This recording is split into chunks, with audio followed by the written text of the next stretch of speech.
Audio Jungle. Eluru parliament నియోజకవర్గ పరిధిలో జాతీయ రాష్ట్ర రహదారులతో పాటు రైల్వేకు సంబంధించిన సమస్యల పరిష్కారానికి తన వంతు కృషి చేస్తున్నట్లు ఎంపీ పుట్ట మహేష్ కుమార్ తెలిపారు. ఏలూరు శాంతినగర్లోని క్యాంప్ కార్యాలయంలో బుధవారం ఆయన ప్రజా దర్బార్ నిర్వహించారు.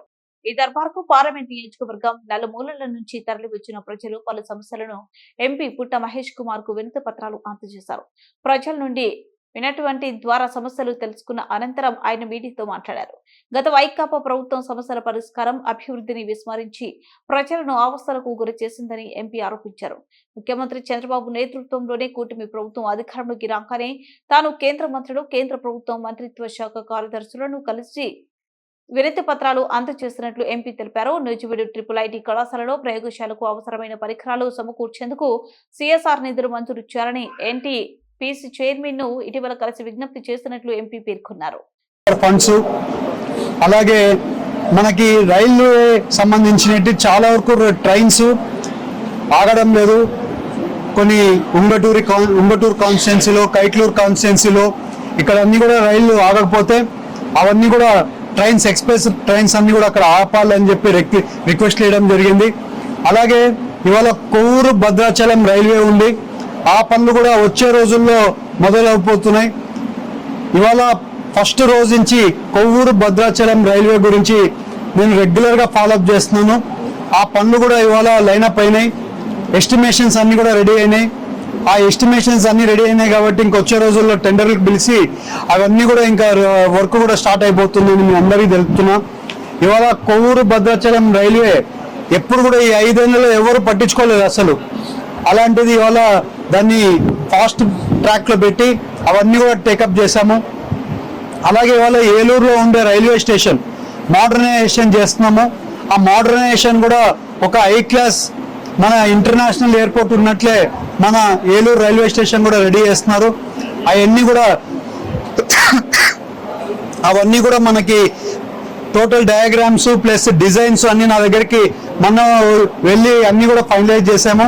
అవి కూడా modernisation of railway in Eluru వస్తుంది. ఇంకొకటి సిఎస్ఆర్ ఫండ్స్కి సంబంధించిన IIITకి సంబంధించి అవి కూడా సిఎస్ఆర్ ఫండ్స్ 12 crores అప్రూవల్ జరిగింది. వచ్చే రోజుల్లో అవి కూడా వచ్చి అక్కడ ఉండే ఎక్విప్మెంట్స్, వాళ్ళకి స్టూడెంట్స్కి కావాల్సిన ఇంటర్నెట్, అలాగే అక్కడ ఉండే భోజనాలు అంటే డైనింగ్ హాల్స్ ఇవన్నీ కూడా చాలా పాతబడి ఉన్నాయి. అవన్నీ కూడా మోడర్నైజేషన్ చేయడానికి అవన్నీ కూడా వర్కౌట్ చేస్తున్నాము IIITకి సంబంధించి. అలాగే ఎవరికి కూడా ఏ సమస్య ఉన్నా కూడా నా దగ్గరికి రిప్రజెంటేషన్ కోసం వచ్చిన ప్రతి ఒక్క సమస్యని ఢిల్లీలో మాట్లాడాల్సి ఉంటే ఢిల్లీలో మాట్లాడుతున్నాం, కాన్స్టిట్యున్సీకి సంబంధించి కాన్స్టిట్యున్సీలో మాట్లాడుతున్నాం. దానికి ఒక సిస్టమ్ పెట్టాం. ఎక్కడైనా కానీ ఏ అర్జీలు వచ్చినా కూడా వాళ్ళు ఒక పేపర్ తీసుకొని వచ్చి నాకు ఇచ్చి వాళ్ళకి సమస్య అని చెప్తే ఆ సమస్యని మళ్ళీ మేము పలానా అధికారులతో మాట్లాడి ఆ సమస్యను తీర్చి మళ్ళీ వాళ్ళకి ఫోన్ చేసి వాళ్ళ సమస్య తీర్చి వాళ్ళకి మళ్ళీ ఫోన్ చేసి పెట్టే సిస్టమ్ పెట్టాం.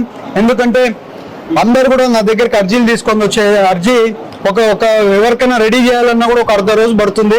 అలాంటివి ఎంతో వాళ్ళ కష్టాలు తీరుతాయని అర్జీలు తీసుకొని వస్తే అవి ఏదో ఆ పక్క పడేయకుండా అవి తీసుకొని వాళ్ళకి ఒక సిస్టమ్ పెట్టి మేము అర్జీలు అన్నీ కూడా ఇష్యూస్ సాల్వ్ చేసి వాళ్ళకి ఆ ప్రొసీజర్ కూడా స్టార్ట్ చేసి వాళ్ళకి అన్ని సమస్యలని కూడా తీర్చే కార్యక్రమం కూడా స్టార్ట్ చేసాం. ఇవాళ నుంచి ఒక 10 రోజులు కంటిన్యూస్గా ప్రతి ఒక్క సమస్యలు ఏలూరులో ఉండే సమస్యలు అన్నీ కూడా నా నోటీస్కి తీసుకొని రావాలని మీ అందరికీ తెలుపుతున్నాను.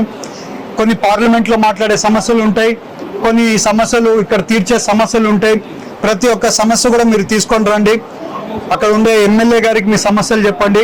సెంట్రల్కి సంబంధించిన ఏ సమస్యలు ఉన్నా కూడా నా నోటీస్కి తీసుకొని రండి. ప్రతి ఒక్క సమస్య తీర్చడానికి నేను ఇక్కడ ఉన్నానని మీ అందరికీ తెలుపుతూ, అలాగే ఇవాళ మీరు చూస్తే రోడ్లకు సంబంధించి ప్రతి ఒక్క సమస్య ఆల్మోస్ట్ ఒక కంక్లూజన్కి తీసుకొని వచ్చాము. ఇంకొక 1 నెల రోజుల నుంచి కూడా అన్ని రోడ్లు సంబంధించిన మరమ్మతులు ఏమేమి పనులు ఉన్నాయో అవన్నీ కూడా యాక్సిడెంట్లు జరగడానికి అన్ని కూడా ప్రికాషన్స్ తీసుకొని ఆ పనులు కూడా వచ్చే రోజుల్లో స్టార్ట్ చేయబోతున్నాం అందరికీ తెలుపుతూ అందరికీ నమస్కారాలు, ధన్యవాదాలు. రిలయన్స్ బయోగ్యాస్ ఆల్మోస్ట్ 500 యూనిట్లు పెట్టాలని రిలయన్స్ ముందుకొచ్చింది.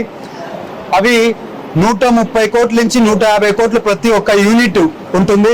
అలా ఇవాళ వచ్చే డిసెంబర్ 28వ తారీఖు నుంచి ఒక ఫౌండేషన్ వేస్తున్నారు. విత్ ఇన్ 2 years లో అన్ని కూడా పెట్టేదానికి చేస్తున్నారు. ఇప్పుడు రిలయన్స్ యాక్చువల్లీ వేరే రాష్ట్రానికి పోవాలని ప్రయత్నం చేస్తూ ఉంటే లోకేష్ గారు వెంటబడి రిలయన్స్ ఎండి గారితో అలాగే వాళ్ళ అబ్బాయితో మాట్లాడి ఇవాళ రిలయన్స్ ఇండస్ట్రీకి సంబంధించిన ఉద్యోగాలు కూడా 2,500 ఉద్యోగాలు వస్తున్నాయి. అంటే మేము చెప్పిన 20 లక్షల ఉద్యోగాల్లో 2,50,000 ఉద్యోగాలు ఓన్లీ ఈ రిలయన్స్ కంపెనీలో నుంచి వస్తున్నాయి. ఇంకా వచ్చే రోజుల్లో లోకేష్ గారు కూడా చాలా వరకు ఇండస్ట్రీస్ తీసుకొని రావడానికి ప్రయత్నం చేస్తున్నారు. చాలా కష్టపడుతున్నారు. ఇవాళ మీరు చూస్తే మన యుఎస్కి వెళ్ళారు, మన ఢిల్లీ వచ్చారు. ప్రతి ఒక్క ఇండస్ట్రీ ఎక్కడున్నా కూడా వర్కౌట్ చేస్తున్నారు. అలాగే